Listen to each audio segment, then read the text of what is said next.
মনে করুন আপনি 300 কিলোমিটার উঁচু একটি টাওয়ার তৈরি করেছেন। এখন এই টাওয়ার থেকে আপনি যদি একটি বস্তুকে ছেড়ে দেন তবে তা সোজাসুজি মাটিতে পড়বে। আবার বস্তুটিকে যদি একটু শক্তি দিয়ে ছুঁড়ে মারেন তবে তা বক্রপথে ভূপৃষ্ঠে পড়বে। কিন্তু আপনি যদি বস্তুটিকে প্রতি ঘন্টায় 40,270 কিলোমিটার বেগে ছুঁড়ে মারেন তবে বস্তুটি আর কখনোই পৃথিবীতে ফিরে আসবে না, অর্থাৎ এটি পৃথিবীর অভিকর্ষ বলের বাইরে চলে যাবে। কিন্তু আবার আপনি যদি বস্তুটিকে প্রতি ঘন্টায় 28,000 কিলোমিটার বেগে ছুঁড়ে মারতে পারেন তবে বস্তুটি পৃথিবীতে বক্রপথে ফিরে আসতে চাইবে।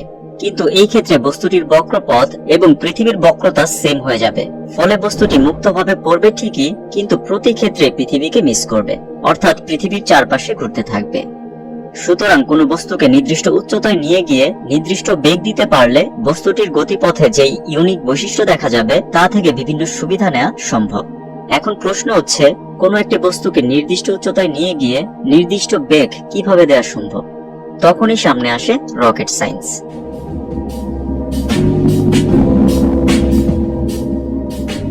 একটি বেলুন ফুলিয়ে ছেড়ে দিলে কি ঘটে?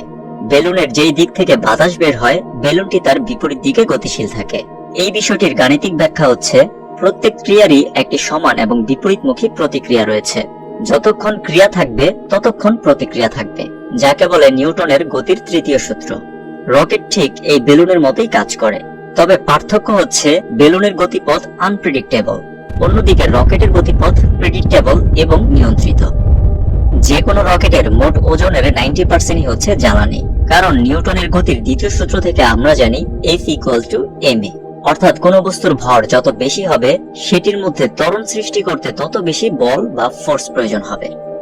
যে রকেটের মাধ্যমে জেমস ওয়েব স্পেস টেলিস্কোপকে স্পেসে পাঠানো হয়েছিল সেই রকেটের নাম হচ্ছে অ্যারিয়ান 5। এই অ্যারিয়ান 5 রকেটের মোট ওজন হচ্ছে 850 টন।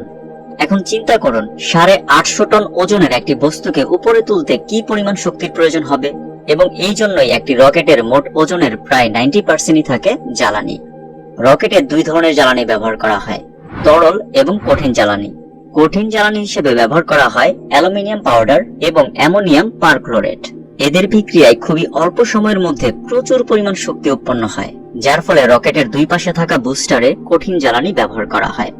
অ্যারিয়ান 5 এর দুই পাশে থাকা এই দুইটি বুস্টারের প্রত্যেকটিতে প্রায় 241 টন করে কঠিন জ্বালানি থাকে।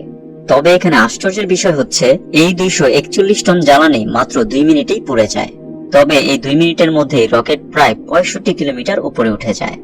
বুস্টারের জ্বালানি শেষ হয়ে যাবার পর বুস্টার দুইটি রকেট থেকে আলাদা হয়ে যায় এবং সমুদ্রে পতিত হয়। পরবর্তীতে এদেরকে পুনরায় ব্যবহার করার জন্য সমুদ্র থেকে সংগ্রহ করা হয়। অন্যদিকে মূল রকেটে ব্যবহার করা হয় তরল জ্বালানি বা লিকুইড ফুয়েল। সেই ক্ষেত্রে ব্যবহার করা হয় হাইড্রোজেন। প্রকৃতিতে প্রাপ্ত সবচেয়ে হালকা এলিমেন্ট হচ্ছে হাইড্রোজেন, কিন্তু স্বাভাবিক তাপমাত্রায় হাইড্রোজেন গ্যাস অবস্থায় থাকে, ফলে হাইড্রোজেনকে ঠান্ডা করে তরলে রূপান্তরিত করা হয় যেন প্রচুর পরিমাণ হাইড্রোজেন রকেটে দেওয়া যায়। হাইড্রোজেন প্রায় -253 ডিগ্রি সেলসিয়াস তাপমাত্রায় তরলে পরিণত হয়। তবে রকেট যতই উপরে যাবে ততই অক্সিজেনের পরিমাণ কমতে থাকবে, এবং স্পেসে তো অক্সিজেন একদমই থাকে না, আর অক্সিজেন না থাকলে হাইড্রোজেনের রিঅ্যাকশনও ঘটবে না, ফলে রকেটে আলাদা করে অক্সিজেন দিয়ে দেওয়া হয় এবং অক্সিজেনকেও -163 ডিগ্রি সেলসিয়াস তাপমাত্রায় তরল করে রকেটে স্টোর করা হয়। হাইড্রোজেন এবং অক্সিজেনের বিক্রিয়ায় পানি এবং এনার্জি তৈরি হয়, যার ফলে রকেট থেকে আমরা যে ধোঁয়া বেরোতে দেখি এগুলো মূলত হচ্ছে জলীয় বাষ্প, অর্থাৎ পানি। এখন আপনার মনে প্রশ্ন আসতে পারে, রকেটে যে বিশাল পরিমাণ বিক্রিয়া সংঘটিত হয় তার ফলে তো প্রচুর পরিমাণ তাপ উৎপন্ন হবে, এবং এই তাপে যে কোনো মেটাল গলে যাওয়ার কথা, তাহলে রকেট গলে যায় না কেন?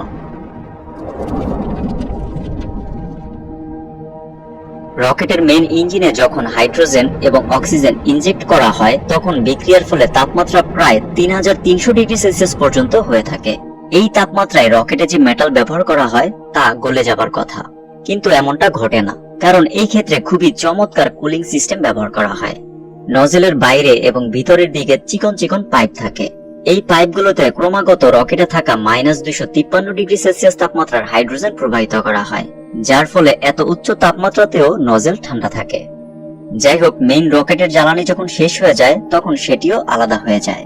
এখন প্রশ্ন হচ্ছে, বুস্টার কখন আলাদা হবে বা মেইন ইঞ্জিন কখন আলাদা হবে, এই বিষয়গুলো মানুষ কি পৃথিবীতে থেকে নিয়ন্ত্রণ করে? উত্তর হচ্ছে না। এই বিষয়গুলো মূলত নিয়ন্ত্রিত হয় রকেটের মধ্যে থাকা কম্পিউটারের মাধ্যমে। এই জন্য রকেটে একই সাথে 3টি কম্পিউটার ব্যবহার করা হয়। 3টি কম্পিউটার রাখার কারণ হচ্ছে একটি কম্পিউটার যদি কাজ না করে তাহলে স্বয়ংক্রিয়ভাবে যেন দ্বিতীয়টি সক্রিয় হয়ে যায়, এবং কোনো কারণে যদি দ্বিতীয়টিও কাজ না করে সেই ক্ষেত্রে তৃতীয় কম্পিউটার রাখা হয় অধিকতর সতর্কতা হিসেবে। এই সকল কম্পিউটারগুলো যে খুবই উচ্চ ক্ষমতা সম্পন্ন তা কিন্তু নয়, এরা আমাদের হাতে থাকা স্মার্টফোনের মতোই ক্ষমতা সম্পন্ন। এই কম্পিউটারগুলোকে মূলত স্থাপন করা হয় জ্বালানির উপরের অংশে, এবং সবচেয়ে উপরে থাকে ওই বস্তু যা স্পেসে পাঠানো হবে। বুস্টার এবং মেইন ইঞ্জিন আলাদা হয়ে যাবার পর অবশিষ্ট অংশটি যেন নির্দিষ্ট গন্তব্যে যেতে পারে, এই জন্য ওই বস্তুতে আলাদা করে ইঞ্জিন যুক্ত থাকে। এখন সবচেয়ে গুরুত্বপূর্ণ প্রশ্ন, রকেট উপরে ওঠার সময় ভারসাম্য বজায় রাখে কিভাবে?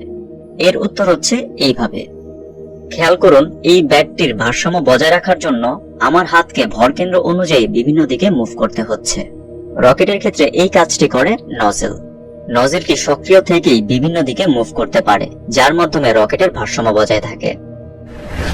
আপনারা অনেকে স্পেস শাটলের নাম শুনেছেন। এই স্পেস শাটলগুলো এমনভাবে তৈরি করা হয়েছিল, এগুলো স্পেসে গিয়ে তার নির্দিষ্ট কাজ শেষ করে আবার পৃথিবীতে ফিরে আসতে পারে, এবং এই জটিল বিষয়টি সম্ভব করেছিল নাসা। নাসা গত 30 বছরে 135টি মিশন সম্পূর্ণ করেছে এই স্পেস শাটলের মাধ্যমে। 2011 সালে সর্বশেষ স্পেস শাটল ব্যবহার করা হয়েছিল। স্পেস শাটলের ক্ষেত্রে দুই পাশের বুস্টারে অন্যান্য রকেটের মতোই সলিড ফুয়েল ব্যবহার করা হয়, এবং মাঝখানে কমলা রঙের এই যে ট্যাঙ্কটি দেখতে পাচ্ছেন, এখানে থাকে তরল জ্বালানি, এবং স্পেস শাটলের এই অংশটি বিভিন্ন বস্তু বহন করে স্পেসে নিয়ে যায়। হাবল স্পেস টেলিস্কোপ এই স্পেস শাটলের মাধ্যমে স্পেসে নিয়ে যাওয়া হয়েছিল। স্পেস শাটলের অভ্যন্তরীণ কাজের জন্য প্রয়োজনীয় ইলেকট্রিসিটি উৎপন্ন করা হয় হাইড্রোজেন এবং অক্সিজেনের বিক্রিয়ার মাধ্যমে, এবং এই বিক্রিয়া থেকে উৎপন্ন পানি অ্যাস্ট্রোনটরা তাদের খাবারের পানি হিসেবে ব্যবহার করেন। সেই সাথে এই স্পেস শাটলে পৃথিবীতে ফিরে আসার জন্য প্রয়োজনীয় জ্বালানিও স্টোর করে রাখা হয়। এই তো গেল একটি রকেট কিভাবে কাজ করে তার মোটামুটি সারসংক্ষেপ।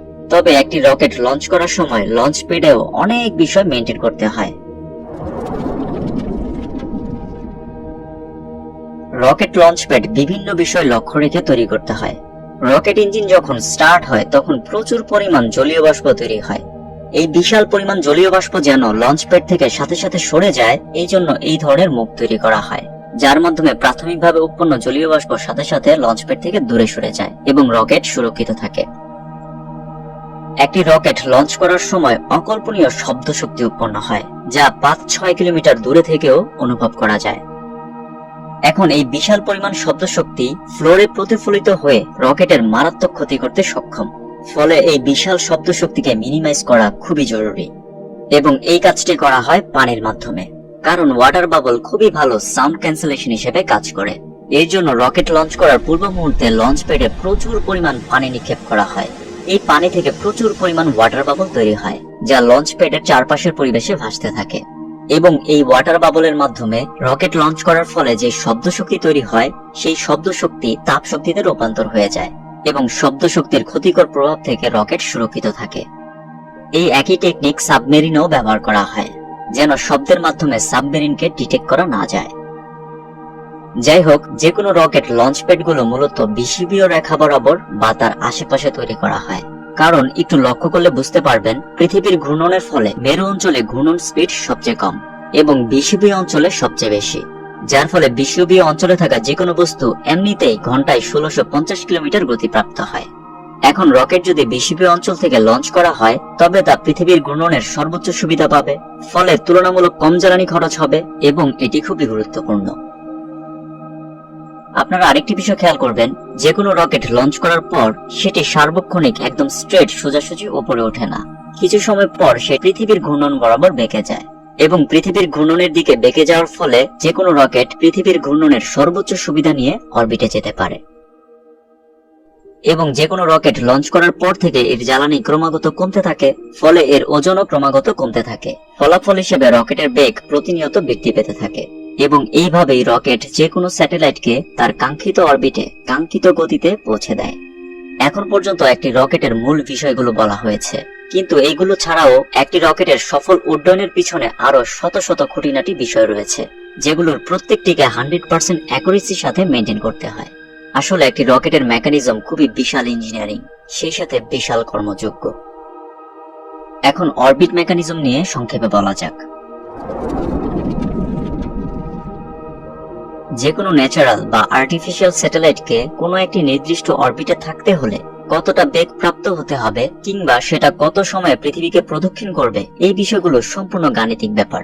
যেমন স্যাটেলাইটের বেগের সূত্র হচ্ছে এটি, পর্যায়কালের সূত্র হচ্ছে এটি। এখানে খেয়াল করুন, কোনো ক্ষেত্রেই স্যাটেলাইটের ভর ম্যাটার করে না, অর্থাৎ স্যাটেলাইটের ভর কম বা বেশি হোক এই সূত্রগুলোতে কোনো প্রভাব পড়ে না।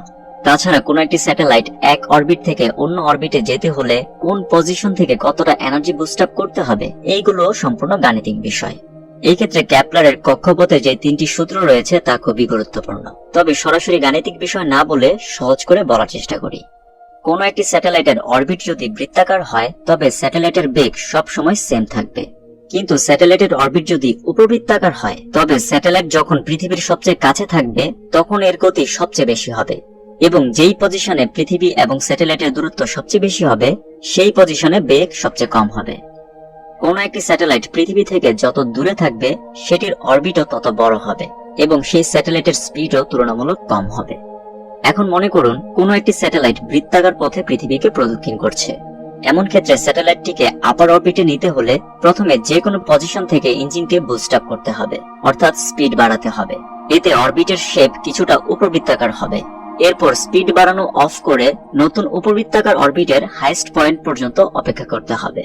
হাইয়েস্ট পয়েন্টে পৌঁছানোর পর অরবিটটিকে বৃত্তাকার করার জন্য আবার বুস্ট আপ করতে হবে, এবং এভাবেই মূলত একটি স্যাটেলাইট লোয়ার অরবিট থেকে আপার অরবিটে যেতে পারে। আবার আপার অরবিট থেকে লোয়ার অরবিটে আসার ক্ষেত্রেও একই বিষয় মেনটেন করতে হয়, তবে এই ক্ষেত্রে বুস্ট আপ করার পরিবর্তে বুস্ট ডাউন করতে হয়, অর্থাৎ নির্দিষ্ট পয়েন্টে গিয়ে স্পিড কমাতে হয়।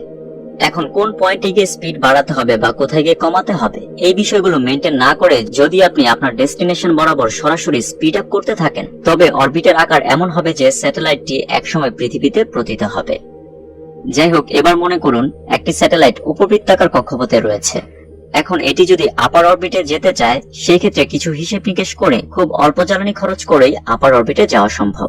উপবৃত্তাকার কক্ষপথের যে পয়েন্টটি পৃথিবীর সবচেয়ে কাছাকাছি থাকে তাকে বলে প্যারিজি, এবং যে পয়েন্টটি পৃথিবীর সবচেয়ে দূরে থাকে তাকে বলে অ্যাপেজি।